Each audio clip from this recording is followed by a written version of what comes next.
Відійти на секундочку. Так, будь ласка.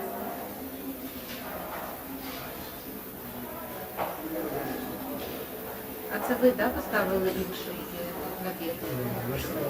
Тому що ми ставили всі однаково. Можете ваших колег спитати?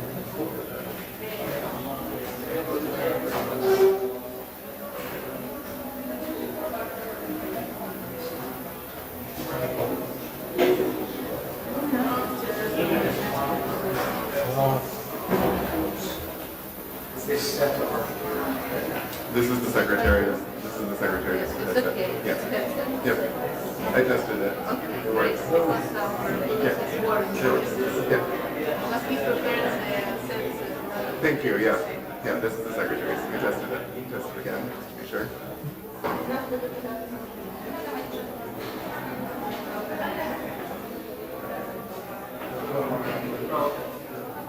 Sound check. Sound check. Good. Sure.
So dear colleagues, let's get prepared. We're starting shortly.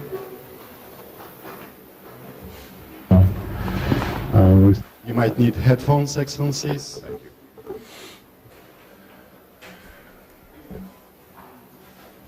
Пане міністре, прошу. Доброго дня всім. Радий вітати у Києві I'm мого glad американського to greet in Kyiv колеги. my Це була American, моя my перша British зустріч в colleagues. якості This is the міністра first з Ентоні meeting та Дейвідом. in my new І вперше position такий of тристоронній Minister of Foreign формат. Affairs with Ми мали Anthony чудову and David. атмосферу, This is дуже the excellent продуктивні format. We і had деталізовані a перемовини, wonderful atmosphere, причому не very лише в productive МЗС, talks, але і на not just переговорах моїх on the колег із premises of the президентом Ministry України of Foreign Володимиром Affairs and Зеленським. also Це in були Wings, переговори and there справжніх was a союзників. meeting with the President Ми вдячні Volodymyr США та Великій Zelensky. As Британії real allies, за we had that непохитну meeting. підтримку We are grateful України, to the US її and the територіальної UK цілісності for the та unwavering суверенітету. support rendered to Ukraine. Це був насичений its день territorial як для integrity наших and гостей, sovereignty. так і That для was a нашої very busy держави. day for Дуже both our важливо, guests що and our Ентоні та states. Девід It's взяли very участь important у that четвертому Anthony and саміті David Кримської participate in the платформи, fourth який summit of сьогодні Ukrainian відбувся platform. та але ще й в It's принципі today, триває. it started today, it's to be continued. Fair and sustainable peace is impossible without restoration of sovereignty and territorial integrity of Ukraine, and that includes the Crimea. Crimea is Ukraine. Today, on the 11th of September, we have a tragic anniversary for the American US people, the 23rd anniversary of terrible terrorist attacks against the US. I offered my condolences to the Secretary of State and through him to all the nation. We know the price of human life and we know how loss hurts. The principal topic we discussed was military capability and their reinforcement, air defense, F-16s, munition, drones, armored vehicles and other equipment, everything that can work for victory, and specifically emphasize the necessity to make investment to military systems for the defenders of Ukraine that will support our defense industry and save the resources provided by our allies. The key mission is to strengthen the air shield with all the necessary contributions. We have to remove all the obstacles and limitations with the use of the British equipment, American equipment in the Потрібна рішучість і щодо збиття російських ракет і дронів у небі над Україною. Чим далі зможе бити Україна, тим ближче буде справедливий мир. Ці кроки важливі і в контексті повідомлень про можливу передачу Іраном балістичних ракет Росії. Вороги вільного світу не сумніваються, вони діють та створюють неприйнятні загрози для всієї Європи та Близького Сходу. У таких умовах не може бути сумнівів у рядах демократій. Маємо діяти сміливо. Маємо бути співлідерами коаліції сміливості. Необхідно посилювати санкції проти Росії та закрити повністю будь-які лазівки для їхнього обходу. Маємо повністю закрити Росії доступ до ресурсів для продовження війни. Важлива і подальша робота над використанням заморожених російських активів задля підтримки України. Росія має заплатити. Міжнародне право надає всі законні підстави для використання не лише прибутків відсотків, але й самих активів. Закликаємо до рішучих спільних дій. Окремо обговорили кроки з посилення економічної стійкості та енергетичної безпеки України напередодні зими. Вдячні США та Великій Британії за підтримку нашої енергетики. Окремо поінформував колег про застосування Росією боєприпасів, які містять небезпечні хімічні речовини проти наших воїнів, і наголосив на необхідності жорсткої колективної відповіді на ці дії російському агресору. Ми обговорили спільну роботу над підготовкою до другого саміту миру. Розраховуємо на підтримку американської та британської дипломатії у розширенні коаліції формули миру та кількості підписантів підсумкового комюніке саміту миру. Формула миру не має альтернатив. Окремо зупинилися на подальшій інтеграції України в НАТО. Цей курс для нас залишається і є пріоритетним та незмінним. Потребуємо історичних рішень на шляху, історичних та швидких рішень на шляху до вступу України в Альянс. Членство України в НАТО – це необхідна умова для міцного та довгострокового миру в Європі. Насамкінець хочу відзначити дуже високий рівень обізнаності наших партнерів і ситуації в Україні та повне розуміння, що перемога України в війні є необхідною умовою для мирного майбутнього Європи та усього світу. Дякуємо нашим найближчим союзникам за лідерство у підтримці України. День був дійсно насиченим і продуктивним, і передаю слово своєму американському колезі. Andrei, thank you very, very much. And thank you for your hospitality today, but also thank you for the very good work we've been able to do today. I was very pleased as well with David Lammy to be able to spend time with President Zelensky and other colleagues. And the Foreign Secretary and I came to Ukraine today to really hear from our partners how we can continue to work together to help Ukraine defend its people, defend its territory through the fall fighting season into the winter as Putin continues his vicious war of aggression. And also how to continue to set up Ukraine for success as a strong, independent country for the long term. We're going to take what we learned back to President Biden in my case and the Prime Minister in David's case. The two of them will meet in just a few days' time in Washington to discuss how our countries will continue to support Ukraine. And we'll also use what we learned to further rally support among many countries that are behind Ukraine. We'll be at the UN General Assembly in just a couple of weeks' time. We'll be meeting with many allies and partners as well who are in NATO, the G7, the compact of states that have signed bilateral security agreements with Ukraine. All of this is happening in the coming weeks. It's important that the Ukrainian people continue to hear directly from us.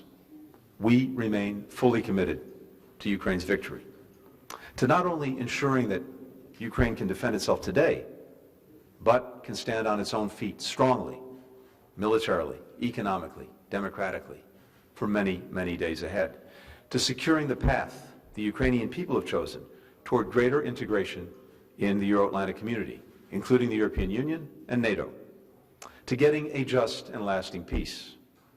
The bottom line is this: we want Ukraine to win, and we're fully committed to keep marshaling the support that it needs for its brave defenders and citizens to do just that.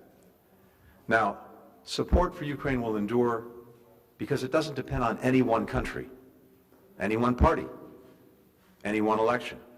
Here today, the United States, the United Kingdom are united in support of Ukraine and its success. But we're united along with dozens of other countries, including the enduring coalition of more than 50 countries that have provided more than $100 billion in security aid to Ukraine since February of 2022 and continue to materially support Ukraine today. Our message, our collective message to Putin is clear. Our support will not wane. Our unity will not break. Putin will not outlast the coalition of countries committed to Ukraine's success, and he is certainly not going to outlast the Ukrainian people. They've never wavered in their belief that they, and they alone, will decide their future. Now, we have challenging moments. This is a challenging moment as well, with an expansion of attacks from Russia, pummeling Ukrainian cities, citizens, infrastructure, with monstrous brutality. And now Putin's further empowering his aggression with the acquisition of Iranian ballistic missiles. So, we're working with urgency to continue to ensure that Ukraine has what it needs to effectively defend itself. At the NATO summit back in July, President Biden promised 5 strategic air defense systems and dozens of tactical air defense systems. We've delivered on several of those strategic systems. We're fully working to meet the commitment in the coming weeks, and will continue to add to Ukraine's air defense systems. We've also supported and trained the F-16 program that is now flying over Ukraine. The United States continues to be the largest provider of security assistance to Ukraine and to lead the international coalition in support of its defense. As we're meeting here today, we're again seeing Putin dust off his winter playbook, targeting Ukrainian energy and electricity systems to weaponize the cold against the Ukrainian people. That's why today we're announcing $325 million in new funding to help repair Ukraine's energy and electric grid. And we'll rally additional support from the G7 plus countries when we have a meeting of the Energy Coordination Group in the next couple of weeks. I'm also announcing today $290 million in new humanitarian support to help provide vital services like safe drinking water, food, shelter, medicine to millions of people in Ukraine and around the region who've been displaced by Putin's war. And finally, we're announcing $102 million in additional funding in humanitarian demining to help remove landmines and unexploded ordnance that Russia's left behind across Ukraine. Now, support for Ukraine's defense and recovery is not only coming from Ukraine's partners. The United States and our G7 partners agreed to deliver $50 billion from Russia's frozen assets to pay for Ukraine's reconstruction and defense. And we're working to meet that commitment, to operationalize it. And we and our allies will continue to impose costs on countries that support Russia's war machine. For all of these challenges, Ukraine has made remarkable progress on each of its key goals since I was last here, which is back in May. They've made progress militarily in standing up a strong, enduring capacity to deter and defend against aggression. At the July summit, we declared that Ukraine's path to NATO membership is irreversible. And for the first time, NATO established a command dedicated to support Ukraine's membership. Last time I was here, 9 countries had completed bilateral security agreements with Ukraine. Now that number is 26 and counting, including, of course, the United States and the United Kingdom. That will provide a foundation of support for Ukraine's defense for years to come. And Ukraine's defense industrial base has grown 6-fold in the last year alone. In the coming years, that's going to give Ukraine one of the most advanced defense industries in the world, and it will be able to take that to the global market and take global market share away from other countries like Russia, and also supply NATO allies. Ukraine's making economic progress. We've been taking steps to make it easier for investors and companies to do business here in Ukraine. For example, together with the private sector, we recently announced a first-of-its-kind $350 million war risk reinsurance facility. That's going to make it easier for companies to invest, even as the war goes on. And Ukraine continues to make progress on deepening its democracy. It's taken important steps, including the Rada recently passing a law to reform oversight of financial crimes, expanding the number of judges on the anti-corruption court, delivering prosecutions in high-profile corruption cases. The active engagement and leadership on the part of Ukraine's engaged and committed civil society has been crucial to this progress. Now, more work needs to be done on reform. Ukraine needs to ensure investors and businesses that they're treated fairly and don't have to compete in a gray market. Ukraine needs institutions that are independent, effective, and free from political interference. That's crucial for the National Anti-Corruption Bureau, for its regulatory bodies and the boards of state-owned enterprises, and for the customs legislation that's currently before the Rada. These and other reforms Ukraine is pursuing because it's in Ukraine's interest to do so. It's what the Ukrainian people want. It's also essential as Ukraine moves down the path to the European Union and to NATO. The enduring commitment of the Ukrainian people is one of the main reasons that we're confident Ukraine will keep moving forward. No matter how great the obstacles thrown in their way, Ukrainians have demonstrated time and again that nothing can stand in the way of a people committed to shaping their own future. Well, thank you, Andrew, for welcoming me here to Kyiv. And thank you, Tony, for joining me on this important and historic visit. I last visited in May, and I return today at a vital time because we are united in our ironclad support for Ukraine. For 2.5 years, you have bravely and fiercely defended yourselves against Russia's full-scale invasion. But as we heard today, Putin's ugly attempts to restore the Russian Empire began much earlier, with the illegal annexation of Crimea 10 years ago. Putin claims he wishes to liberate Ukrainian civilians, but he denies the right of their nation to exist. He has sent in tanks and soldiers to enforce his diktat, and he inflicts horrors on Crimea and other regions of Ukraine under the Russian yoke, with stories of forced disappearances, sinister re-education camps, and torture.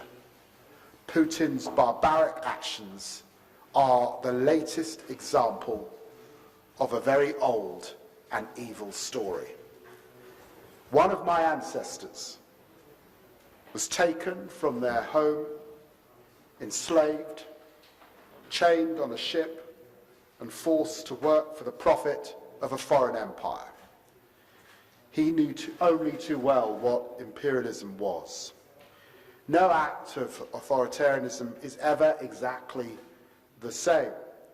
But 80 years after Stalin deported the Crimean Tatars, 240 years after Catherine the Great annexed Crimea, Putin has revealed the same arrogance, the same greed, the same disdain for the rights of other individuals and nations. This is imperialism. This is fascism. And this week we have been reminded of how other authoritarian regimes are aiding Putin, with Iran going even further in support for Moscow by providing ballistic missiles, a significant and dangerous escalation. Britain and the US and our partners have responded quickly to Tehran's undermining of global security. Britain has sanctioned Iranian officials and entities, as well as Russian entities and cargo ships involved in the transfer of weapons. And together we've restricted Iran's air flights to Europe. This response is in keeping with our commitment to remain Ukraine's staunchest friend. And I'm proud of that commitment. I'm proud of Prime Minister Starmer's commitment to provide $3 billion in military aid every year that is needed in your fight. And today I can confirm more than 600 million worth of support for Ukraine, including 242 million this financial year for immediate humanitarian, energy and stabilization needs, as well as support for reform, recovery and reconstruction. Plus, we're confirming our intention to deploy $484 million worth of World Bank loan guarantees later this year. And the UK is speeding up military deliveries with air defence missiles, equipment of F-16 fighter jets, AS-90 self-propelled guns and spare barrels, military boats and maritime guns having now been delivered. I can announce we will now also send hundreds of additional air defence missiles, tens of thousands of additional artillery ammunition rounds, and more armoured vehicles to Ukraine by the end of the year. But I am most proud of the unity we and our allies have shown in support for Ukraine. And that is why our joint visit today, the first joint visit of its kind for well over a decade, is such an important signal. Together, Britain and our allies are united in our commitment to Ukraine, to freedom, to victory, because we both recognize what is at stake here, not just the liberty of Ukraine, but the security of Europe and the security of the West, and indeed the very principles that underpin the UN Charter, on which rests the international order as it stands, which has brought peace and prosperity to so many. It's good to be with here. It's good to stand with you. Thank you very much. Thank you, Excellencies. We'll now take a few questions, starting with Michael Birnbaum from WAPO. I only have one microphone, so. Thanks very much. Michael Birnbaum from the Washington Post. Mr. Secretary, Mr. Foreign Secretary, question about ATACMS. And long-range missiles, Storm Shadows, how worried are you at this point about managing escalation with Russia, based on your conversations today? And does the Ukrainian desire to use ATACMS, Storm Shadows, long-range missiles against the Kerch Bridge that connects Crimea to mainland Russia make sense to you strategically? And what's your personal view of whether Ukraine needs this long-range capability of striking into Russian territory, especially now that, as you say, Iran has facilitated Russia's ability to strike more deeply into Ukraine? And Mr. Foreign Minister, former President Donald Trump was asked a couple times last night at the debate whether he was committed to Ukrainian victory. He said he wanted the war to end as quickly as possible, but he didn't say yes to victory. I wanted to ask what you made of that and what kind of plans you are making in case there is a change in U.S. policy sometime soon. Thanks a lot. Michael, thank you very much. I'm happy to start. First, we had a very good discussion today with the Foreign Minister, with President Zelensky, with this whole team about the situation on the battlefield, Ukraine's objectives, and what it needs to succeed going forward. And among other things, we discussed long-range fires, but a number of other things as well. And as I said at the outset, I'm going to take that discussion back to Washington to brief the president on what I heard. I know that David's doing the same. And both of our bosses, no doubt, will discuss this when they meet later this week, actually on Friday, in Washington. Just speaking for the United States, from day one, as you've heard me say, we have adjusted and adapted as needs have changed, as the battlefield has changed, and I have no doubt that we'll continue to do that as this evolves. You referenced escalation. Of course, that's one of the factors that we always consider, but it's certainly not the only factor, and it's not necessarily a dispositive factor.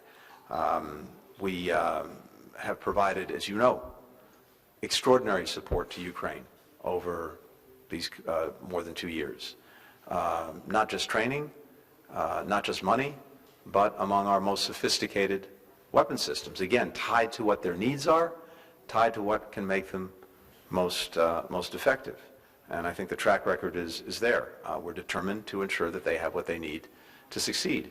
And when it comes to escalation, you made the point yourself. We've seen Russia now pursue and indeed escalate its attacks inside Ukraine on civilians, on energy infrastructure, as well as on the Ukrainian military that's defending its country. And we've now seen this action of Russia acquiring ballistic missiles from Iran, which will further empower their aggression in Ukraine. So if anyone is taking escalatory action, it would appear to be Mr. Putin and Russia. I'll leave specific targets and questions for the experts. And of course, I don't have personal views. I have professional views in my capacity as Secretary of State. And I'll be sharing what we've learned on this trip with the President in the coming days. The escalator here is Putin. It is Putin who has escalated this week with the shipment of ballistic missiles from Iran. And we're seeing this new axis. Russia, Iran, North Korea. We urge China not to throw their lot in with this group of renegades. Renegades, in the end, that are costing lives here in Ukraine. So it's been very important for me to be here with Secretary Blinken, to meet, to listen, to learn, to strategize, yes, and to be able to inform the UK Prime Minister as we head out to Washington for further discussions. I'm also minded that as we head into the autumn, we have the UN General Assembly, where we're meeting with allies and parts of global majority countries, also to ensure that we have that support for Ukraine as we head into the late autumn and the winter. We have the G20, other forums, and we've wanted to talk about how we build on those opportunities going forward and how we put Ukraine in the best possible position as they head into a winter. And that has been the basis of the discussion. But let us be clear, we've not just talked about military support. We've talked further about sanctions. We've talked further about the humanitarian needs. We've had a detailed conversation about energy because of horrendous Russian attacks on energy supplies here in Ukraine. So this has been a breadth of conversation across the board about very strong allies and about our commitment. The UK commitment is not just for this winter.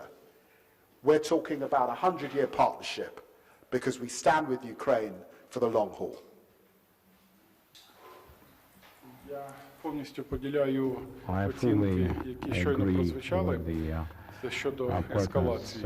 take on the І з escalation. свого боку додам. And Я let me дуже add добре on my own пам'ятаю, part that коли I remember перед кожним very well принциповим when рішенням before any kind of щодо principled, постачання decision нового for чи нової supply якості of типу some озброєння new для type of України equipment постійно or стояло new питання batch of equipment, we would ескалації, also review але the рішення issue of приймалося. escalation. І достатньо Still, the було decisions волі would і be сміливості made. в наших We had союзників, enough, партнерів ці рішення willpower приймати. and enough Мені здається, що після Курської операції українських військових ми можемо чітко говорити, що точка боязні ескалації подолана. Тепер щодо вашого запитання про можливі наслідки президентських виборів в США. Так, це очевидно, що буде новий президент, але ми віримо і переконані в твердій підтримці американського народу. Ми твердо віримо і переконані в двопартійній підтримці. І ми чітко віримо і переконані в тому, що досягнення справедливого, всеосяжного, тривалого миру в Україні – це теж стратегічний інтерес Сполучених Штатів Америки, який буде збережено. Тому що ми захищаємо спільні цінності, ми захищаємо спільні демократичні цінності і віримо і переконані в стратегічному демократичному лідерстві США. Дякую. Емма Мерфі, ITV. Emma Murphy from ITV News. If I could pose a question to you, Foreign Secretary, and also you, Secretary of State, with regard to President Zelensky's comments today. He said that he would like to see a strong decision on the use of long-range missiles into Russia. How confident are you that you can take a message back to your superiors that will convince them of the need for that and get over divisions within your own governments potentially about the risk of escalation? And also, Mr. Foreign Secretary, could I ask how important it is to Ukraine on the battlefield that the long-range missiles are allowed?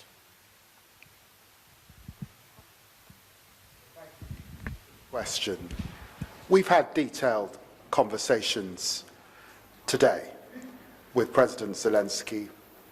We recognize that Ukraine is on the front line of the fight for freedom, and also that over these last few weeks we've seen a tremendous loss of life of innocent men, women and children here in Ukraine. And I and the Secretary of State rededicate ourselves to supporting Ukraine at this particular time. President Zelensky expressed gratitude and thanks for Britain's $3 billion a year commitment that will continue for as long as this fight is needed. He expressed thanks for the milestone of the International Fund for Ukraine, the $1 billion that we are committed to. And he's grateful for the new package of military support, ammunition, brimstone missiles, AS-90 artillery guns that we are providing. We are concerned about the attacks on Ukraine's energy. We are concerned about these glide bombs. We are concerned about the drones. We're very concerned about the escalatory action that we're seeing from Iran particularly. We've looked at the breadth of things today, and as we've said, of course, I go back to Keir Starmer, able to assist him with some of the operational detail that we've learned from the Ukrainians today. You wouldn't expect me to go into detail about that at this press conference because I am not prepared to give Putin the advantage. But as the closest of allies, we look forward to the discussions we will have, not just on Friday, but discussions, I suspect, that will go on over the next few weeks as we head also to the UN General Assembly. Good evening, the public broadcaster of Ukraine, Valeria Pashko. So, Minister Spiga mentioned Ukrainian path to NATO. So, is it possible that allies ready to invite Ukraine to join NATO maybe this year? And one more. So, the coalition within NATO is being formed to shoot down drones and missiles over Ukraine. Maybe there is a discussion between, I don't know, Great Britain and the US and Germany. And I think the last one, are you ready to invest in Ukrainian production of drones, maybe missiles as well? Thanks a lot. United Kingdom is already investing in Ukrainian production of drones. And what I saw on my last trip to Ukraine was an amazing civilian, what we would call a blitz spirit, evoking the Second World War. Ordinary people committed to the war effort here in Ukraine. It's humbling, it's moving to see people doing all they can to prevent this Russian aggression. Britain are supportive of Ukraine's ambitions in relation to NATO and the security guarantees that they necessarily need, and that's why we work very hard with our allies to get that irreversible pathway language into the text that we were able to agree back in July, just as the new Labour government came to power. And we will continue, of course, to discuss these things with our allies. And the other issue, of course, that Secretary Blinken has raised today is the continued need to work with Ukraine on these fundamental reform issues that make its pathway to the European Union and to NATO more achievable in the medium term. And really just to reiterate what the Foreign Secretary said, NATO allies came together, made clear that Ukraine's path to NATO is irreversible, and now Ukraine is moving down that path. I mentioned a few moments ago that for the first time in NATO's history, it has stood up a dedicated command whose purpose is to help NATO move down the path to membership, and that command is up and running, and we have a representative here in Ukraine, so all of that is moving forward, and it's important that as that moves forward, Ukraine continue to move forward on the necessary reforms, but we see that on track and moving forward. With regard to the defense industrial base, I mentioned as well a moment ago, Ukraine's defense industrial base has increased 6 times over the last couple of years. That's the result of tremendous investment that a number of us have made.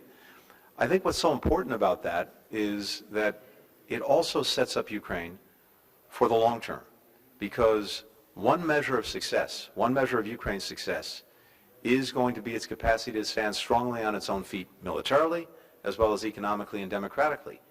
And militarily, these investments in the defense industrial base, the production of what it needs to defend itself, not just today, but for many years to come, is the best way to guarantee that there's not a repeat of Russian aggression, that Ukraine has the capacity to deter aggression, and if necessary, to defend against it.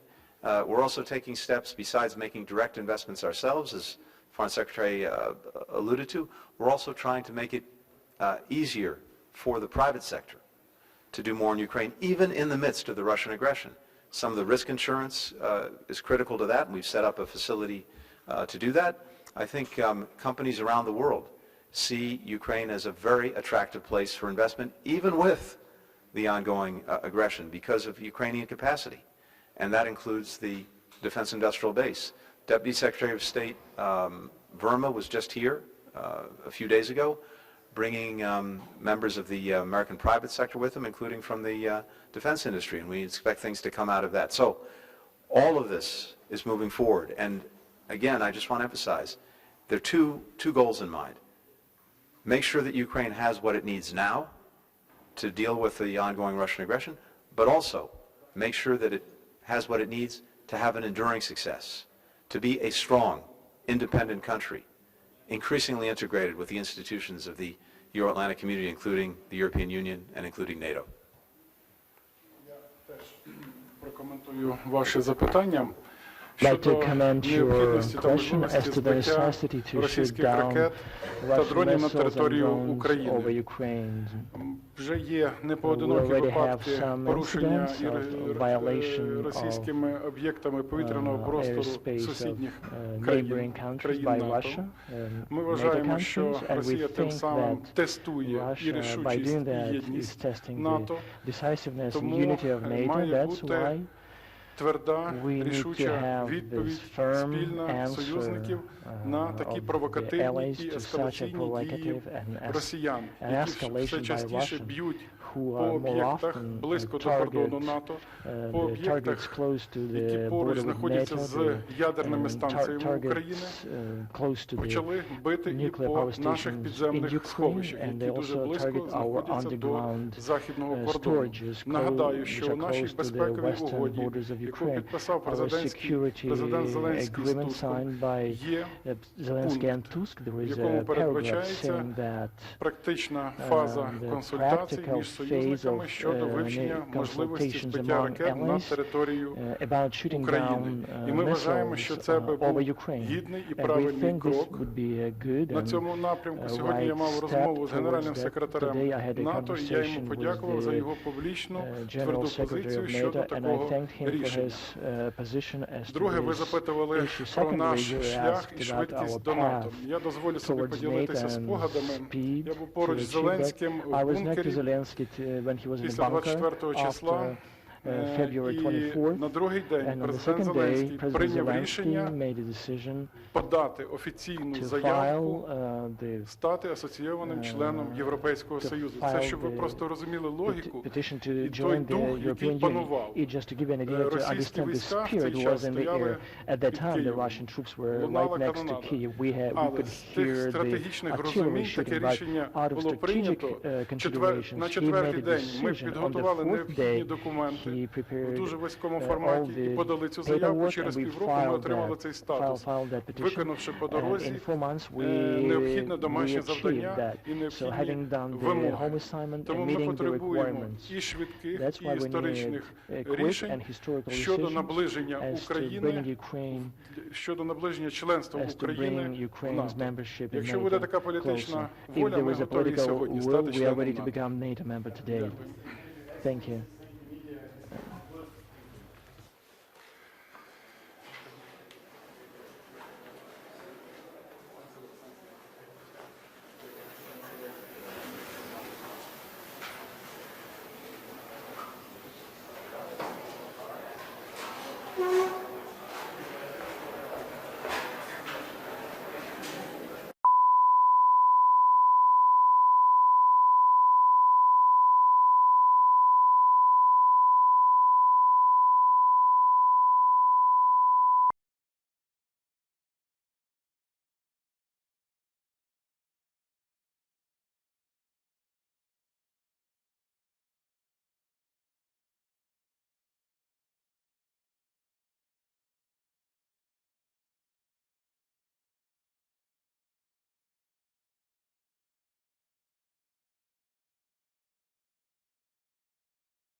Before we proceed with the business for which we are gathered today, I'd like to recognize myself for a brief statement. On Monday, the committee visited the National September 11 Memorial and Museum in New York City. On September the 11th, 2001, one of the worst days in the history of our nation, but also was one where we saw endless and inspiring acts of bravery and heroism. When we visited the memorial and then had lunch with first responders, we were reminded of the spirit of America and the qualities that make Americans exceptional. We were also reminded of the original purpose of this committee as we get further and further from that day 23 years ago. We can never forget the lessons that we learned from it. I now recognize the ranking member, Mr. Thompson, for a brief statement. Thank you, Mr. Chairman. Today we mark the 23rd anniversary of the 9/11 terrorist attack. After those attacks that claimed thousands of innocent American lives, we made a vow to never forget. However, in today's political climate, I fear that we've forgotten the heroism and sacrifice that immediately followed that dark day. Friends and neighbors put protecting this country and our democracy ahead of our political ideology and party, even their own well-being. We stood united for the United States. I continue to pray for the souls we lost on September 11, 2001, for the families to find healing, and for those brave first responders who are still suffering from the effects of the recovery efforts. And as we enter the home stretch for raucous election season, I hope we can all keep in mind our shared commitment to this great country, just as we did 23 years ago. Mr. Chairman, I yield back. The gentleman yields. I'd like to now play a short video remembering September 11, 2001. Clerks, please play the video.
I can hear you.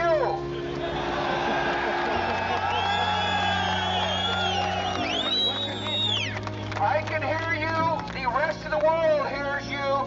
And the people who knocked these buildings down will hear all of us soon. You know, 9/11 is a solemn day for all of us. It's a time to reflect on the fact that there's evil in the world. It's also a time to reflect that there are some great, incredible Americans who defend our freedoms both at home and abroad. And what's really something for us to remember as members of the Committee on Homeland Security, this committee was born because of the events of 9/11.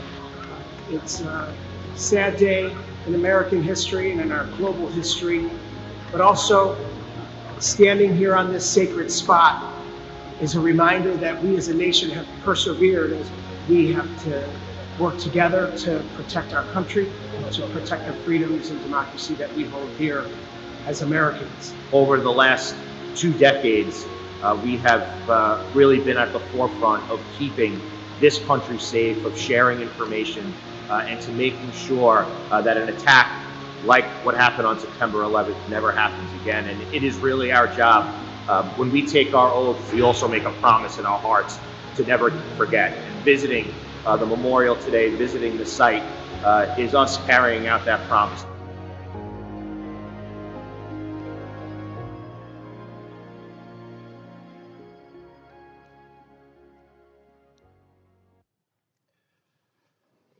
thank the members who were able to make that trip, and I want to thank the comms team for putting that together. That was very well done.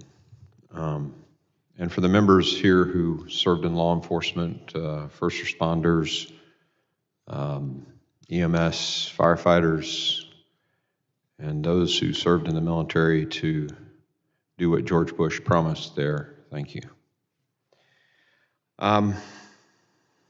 Let's ask everyone to rise for just a few moments. We'll have a moment of silence in honor of the victims of 9/11.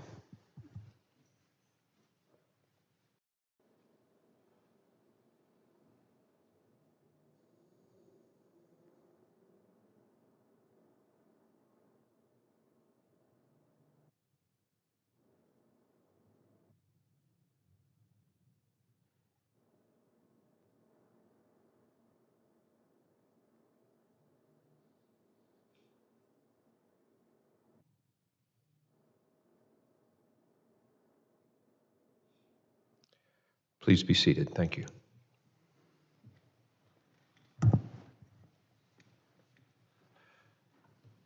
The committee is meeting today for consideration of 3 bipartisan pieces of legislation: H.R. 9459, the Producing Advanced Technologies for Homeland Security Act; H.R. 9460, the DHS Joint Task Forces Reauthorization Act of 2024; and H.R. 9458, the Enhancing Stakeholder Support and Outreach for Preparedness Grants Act. Without objection, the chair is authorized to declare the committee in recess at any point. Pursuant to Committee Rule 7C, any requests for recorded votes may be postponed.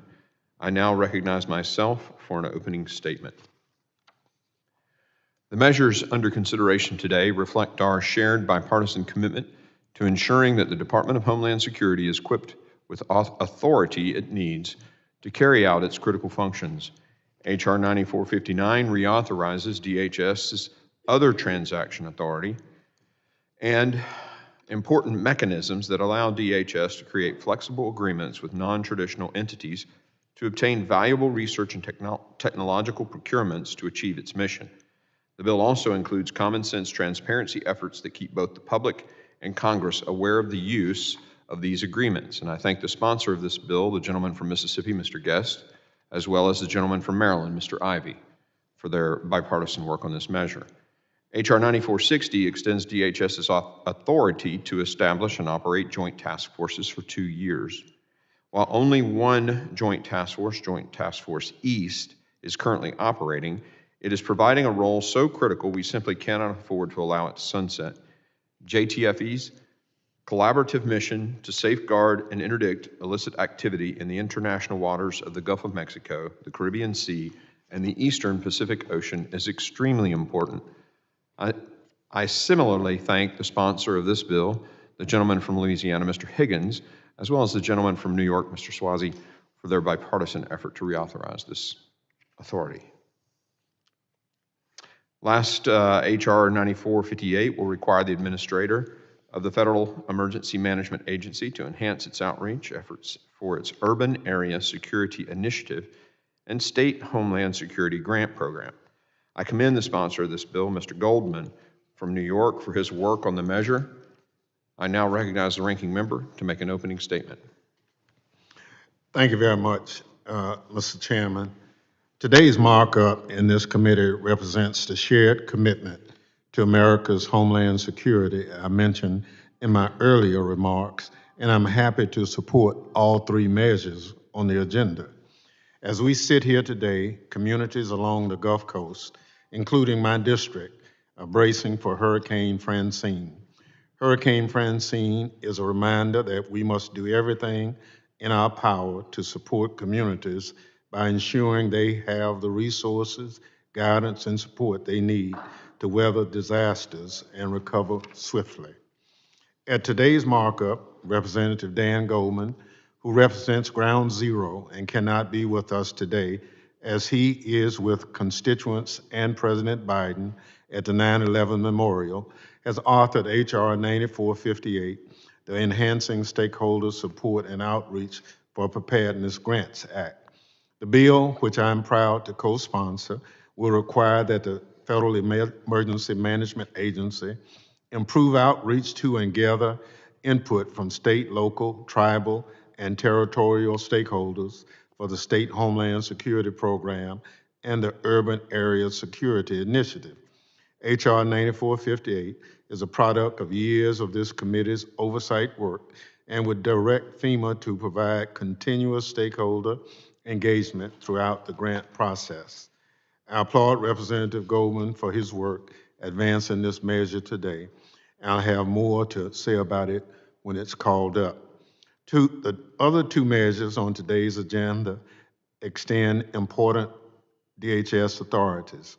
H.R. 9460, authored by Representative Clay Higgins and co-sponsored by Representative Tom Swazi, would reauthorize the Secretary of Homeland Security's authority to establish and operate joint task forces through 2026 to conduct joint operations using DHS personnel and capabilities. The bill also includes new accountability and transparency mechanisms to improve congressional oversight of joint task forces. H.R. 9459 from Representative Michael Guest and Representative Glenn Ivey would authorize DHS to use other transaction or OT authority for an additional 3 years through September 2027. OT authority allows DHS to carry out research and prototype projects not subject to federal acquisition regulations. These projects often focus on cutting-edge emerging technologies that are otherwise not yet available to the federal government. Extending these important authorities before the end of the month is critical, and I urge the chairman to do everything in his power to ensure the committee gets adequate floor time to send these measures to the Senate. Mr. Chairman, there were many bills that did not make it to today's agenda, and I hope we can advance them in short order. In particular, I would like to express my support for H.R. 5840, Representative Garrett Gray's Transportation Security Screening Modernization Act, and H.R. 9469, Representative Robert Garcia's Pipeline Security Act. The Transportation and Maritime Security Subcommittee has worked collaboratively on both measures, and I hope that we can be on the agenda for the committee's next markup. Finally, Mr. Chairman, the committee went to the floor this week on several Republican suspension measures, but I'd like to remind the committee that Democrats have only been able to advance 2 of our suspension measures on the floor of this entire Congress. Going to the floor on bipartisan suspension measures has been a tradition of this committee and a tradition that benefits both sides of the aisle regardless of who is in the majority. I hope, Mr. Chairman, it will be possible before the end of the month to go to the floor in a bipartisan fashion on suspension bills. With that, Mr. Chairman, I yield back. Thank you, Ranking Member Thompson. Other members of the committee are reminded that opening statements may be submitted for the record. I now, pursuant to notice, I now call up H.R. 9459, the Producing Advanced Technologies for Homeland Security Act. The bill was circulated in advance and printing copies are available. The clerk shall designate the bill. H.R. 9459, to amend the Homeland Security Act of 2002 to enable secure and trustworthy technology through other transaction contracting authority and for other purposes. Without objection, the first reading of the bill is dispensed with and is considered read and open to amendment at any point. The gentleman from Mississippi, Mr. Guest, is now recognized for 5 minutes to speak on the measure. Mr. Chairman, thank you for leading this markup and for the consideration of the bill introduced by myself and my good friend from the state of Maryland, Mr. Ivey. H.R. 9459, Producing Advanced Technologies for Homeland Security Act. Mr. Chairman, given the ever-evolving needs to achieve the mission at the Department of Homeland Security, the department was granted previously the authority to enter into OTAs, or other transactional agreements. These legally binding agreements allow the department to engage with non-traditional contractors that would not normally do business with the federal government. Those contractors, from small businesses, from innovators to public university, help meet the department's research and development or prototype needs. These prototypes help CBP detect threats and illicit goods hidden inside vehicles at the border. They help CDP to research machine learning practices. They include projects from my home state of Mississippi to develop sensors for unmanned maritime vehicles for DHS and the United States Coast Guard. Mr. Chairman, the importance of these projects cannot be overstated. The authority to enter into these contracts expires on September 30th of this year, and I'm happy that we are taking a bipartisan approach to reauthorize this legislation. I'm proud to introduce it, and again, I sincerely appreciate Glenn Ivey's partnership as he co-leads what I believe to be a very common sense piece of legislation. On a side note, this bill also serves as a companion to Senator Peters' bill in the Senate, which was passed unanimously out of markup in April. This bill would extend the department's OTA authority by 2 years to 2026. In addition, it will require the department to notify Congress of any use of the authorization that involves artificial intelligence technology. Given the rapid pace at which AI develops and is evolving, it is important that Congress remain informed of the federal government's involvement in this space. Lastly, H.R. 9459 would amend the DHS Contract Reporting Act of 2021 to raise the threshold of the reporting requirements of their contractors by reducing the amount of the contracts to be reported and listed on DHS website from 4 million to 1 million. Mr. Chairman, I want to thank you again for bringing this bill before the committee. Urge the support of all members, and with that, I yield back. The gentleman yields. Does anyone else wish to speak on the bill? Mr. Ivey, you're recognized.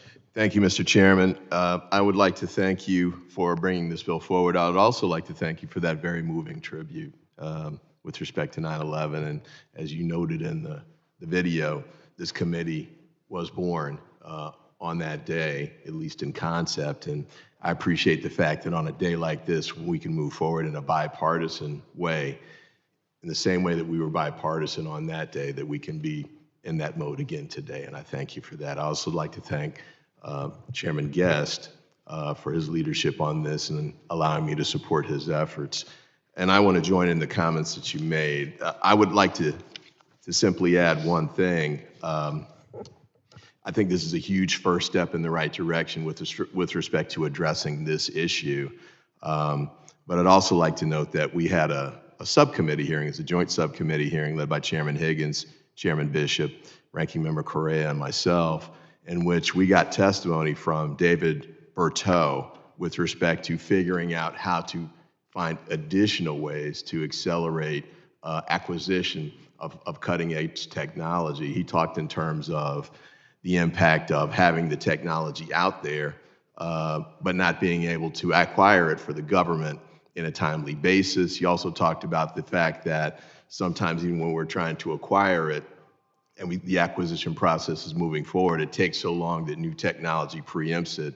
And another issue that I heard from one of these businesses in my district is that sometimes they've developed a new technology, but the government can't use it because it's got a 5-year contract or something along those lines that keeps going. And so they spend 2 or 3 years more on the old technology instead of using the new technology that would advance the interests of the United States and provide, in our context, superior protection for the homeland. So I thank the committee, the chairman, all 3 chairs that I mentioned a moment ago for their leadership on this issue. I don't know if we've got time to get this done this Congress, but I hope that we can find a way working through this committee or other committees that deal with acquisition issues to move that piece forward as well. It'd be a huge step in the right direction for the United States, and it makes sense on a bipartisan basis, and allows us to maximize the technological edge that we have here in the United States with respect to our adversaries. And with that, I yield back. Point well taken. Does anyone else wish to speak on the bill? Are there any amendments to the bill? Hearing none, the question is on reporting the bill, H.R. 9459, to the House with a favorable recommendation. All those in favor say aye. Aye. All those opposed, no. In the opinion of the chair, the ayes have it, and the motion is agreed to. Without objection, the motion to reconsider is laid upon the table. Pursuant to notice, I now call up H.R. 9460, the DHS Joint Task Forces Reauthorization Act of 2024. The bill was circulated in advance and printed copies are available. The clerk shall designate the bill. H.R. 9460, offered by Mr. Higgins, to authorize the Joint Task Forces of the Department of Homeland Security and for other purposes. Without objection, the first reading of the bill is dispensed with and it's considered read and open to amendment at any point. The gentleman from Louisiana, Mr. Higgins, is recognized for 5 minutes to speak on his measure. Thank you, Mr. Chairman and Ranking Member Thompson, for bringing up this important bill before the committee today. In 2014, the Department of Homeland Security established several joint task forces with the purpose of streamlining and unifying national security operations and investigations against transnational criminal organizations in the land, air, and sea border environments. Congress then officially codified DHS's authority to create and operate joint task forces in 2017 and last reauthorized this program in 2022. Today, we will again consider a bipartisan 2-year reauthorization bill that will increase oversight of the Joint Task Force while also retaining DHS's ability to use this incredibly important authority. DHS continues to operate Joint Task Force East, also known as JTF East, which has proven to be markedly successful dealing with complex problems facing the homeland and the maritime environment. The task force is led by the United States Coast Guard and is composed of personnel from Customs and Border Protection, Immigration and Customs Enforcement, U.S. Citizenship and Immigration Services, and several other law enforcement agencies and partners. JTF East operates heavily in and around the waters of the Gulf of Mexico, the Caribbean Sea, and the Eastern Pacific Ocean. The task force leads the coordination of DHS law enforcement efforts to target, dismantle, and disrupt transnational criminal organizations.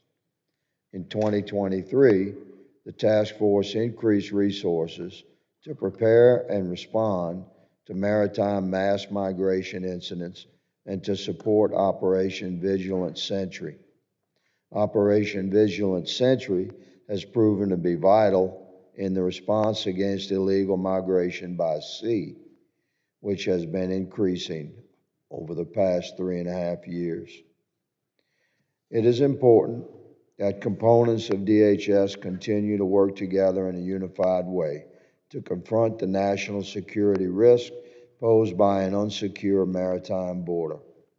This authorization allows the work of JTF East to continue through 2026.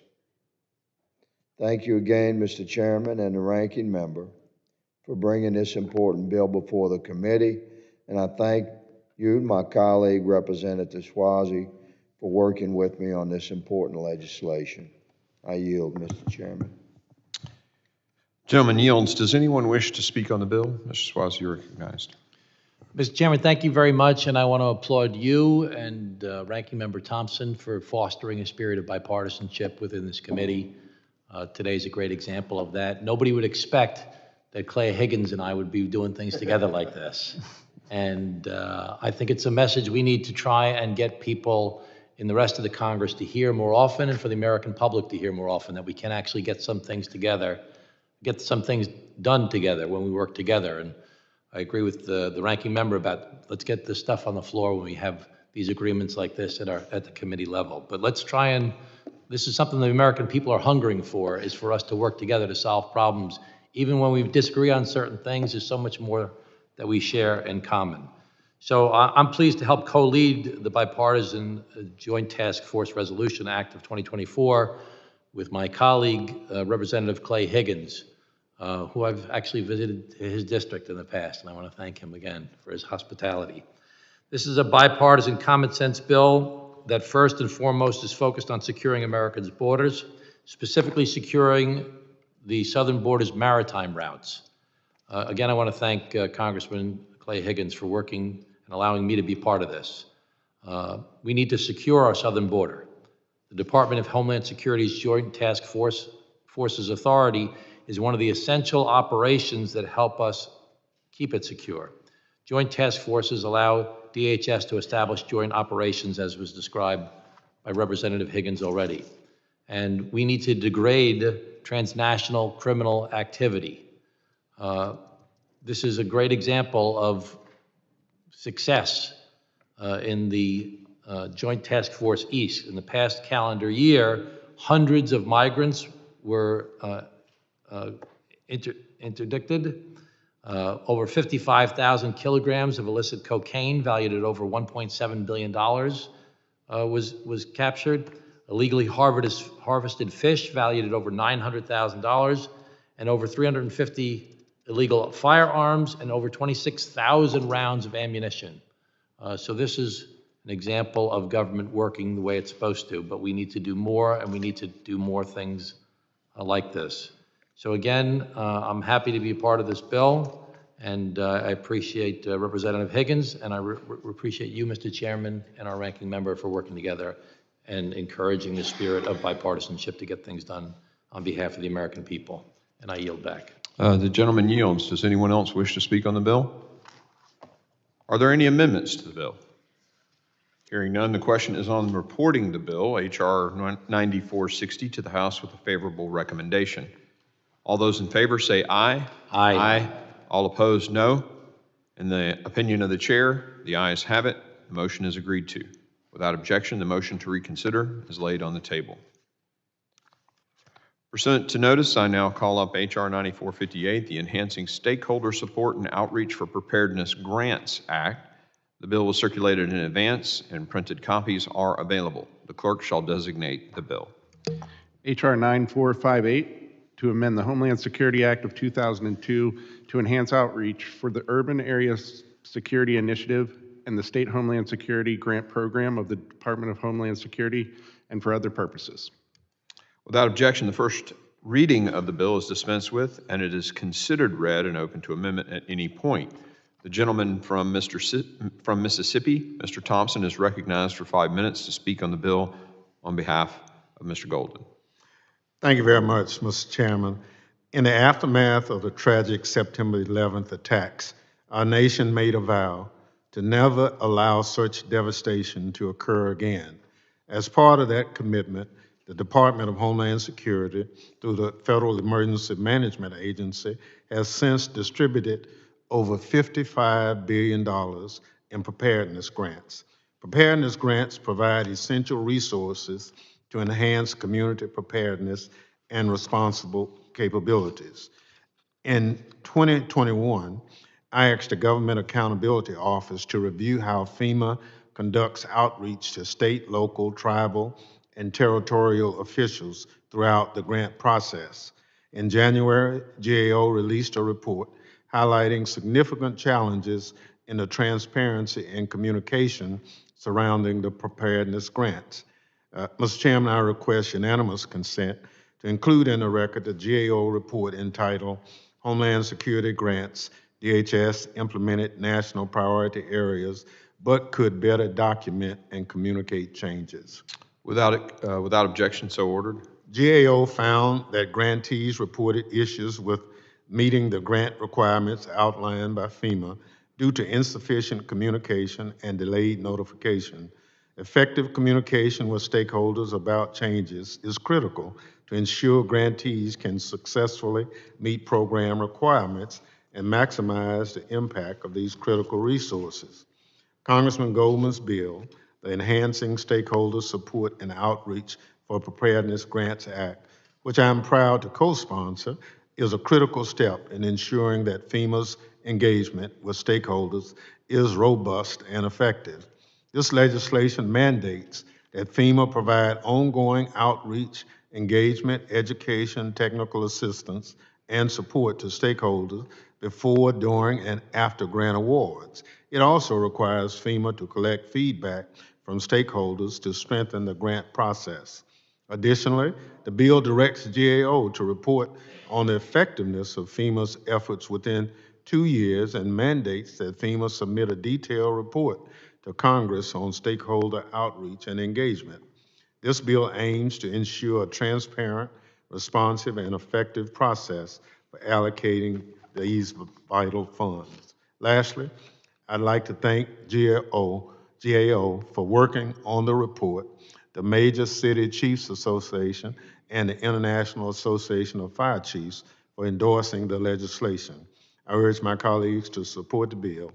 And with that, Mr. Chair, I yield back the balance of my time. Gentleman yields. Does anyone else wish to speak on the bill? Are there any amendments to the bill? Hearing none, the question is on reporting the bill, H.R. 9458, to the House with a favorable recommendation. All those in favor say aye. Aye. All those opposed, no. In the opinion of the chair, the ayes have it. The motion is agreed to. Without objection, the motion to reconsider is laid on the table. Without objection, staff is authorized to make any required technical and conforming changes to reflect the actions of the committee. This concludes the consideration of the bills noticed by the committee for today. Ranking Member. Mr. Chairman, pursuant to Clause 2L of Rule 11, I request that members have 2 calendar days to file with the clerk of the committee supplemental, additional, or minority views on the measures ordered reported by the committee today. So ordered. There being no further business, without objection, the committee stands adjourned. Thank you all.